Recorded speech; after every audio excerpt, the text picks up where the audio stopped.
আমরা বিশ্বের সকল দেশের সাথে, শান্তিকামী দেশের সাথে, গণতান্ত্রিক দেশের সাথে আমরা শান্তিপূর্ণ, মর্যাদাপূর্ণ সহাবস্থান ছিল। প্রতিবেশী দেশের ফাঁদে পা দিয়েছে আমাদের সেই রাজনৈতিক দলগুলো বা সেই রাজনৈতিক সংগঠনগুলো। এই সুযোগে জামায়াত ইসলামী মন দিয়েছে অন্যান্য নিবন্ধিত ইসলামী দলগুলোর সাথে নির্বাচনী ঐক্য গড়ে তোলার কাজে, যে তালিকায় নাম রয়েছে ইসলামী আন্দোলন ছাড়াও খেলাফত মজলিস, বাংলাদেশ খেলাফত মজলিস, জমিয়তে উলামা ইসলাম সহ বেশ কিছু দলের।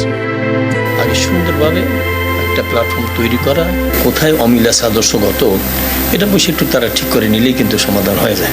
তাদেরকে দাবি করে বলবো তারাও যেন দেশের শীর্ষ পর্যায়ে ওলামায়ে কেরামের সঙ্গে বসে একটা সুরা করার চেষ্টা করেন। সমমনা ইসলামী দল এর বাইরে আরেকটু গণ্ডিটাকে প্রসারিত করা বা আরেকটু সম্প্রসারিত করা, বিস্তৃত করা, এই জায়গাটাতে আমরা অনেকে কাছাকাছি। যুক্তিতর্কের জন্য তো সময় দিতে হবে সবাইকে, পরিস্থিতি অবজার্ভ করতে হবে। আর ঐক্যের প্রয়োজনে বড় ছাড় দিতে রাজি জামায়াত।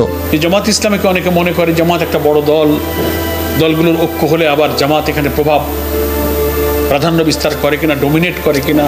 ইসলামী দলগুলোর ঐক্য গড়ে তুলতে যদি জামাতকে কোনো ছাড় দিতে হয়, কোনো উদারতার কারণে যদি ঐক্যটা হয়ে যায়, আমরা সেজন্য রেডি আছি, প্রস্তুত আছি।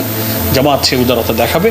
নির্বাচনের সময় ঘনিয়ে এলে তা আরও পরিষ্কার হবে বলে মনে করেন জামায়াতের সেক্রেটারি জেনারেল। জামাত ইসলামী সবসময় উদার ভূমিকা পালন করবে, এই কমিটমেন্ট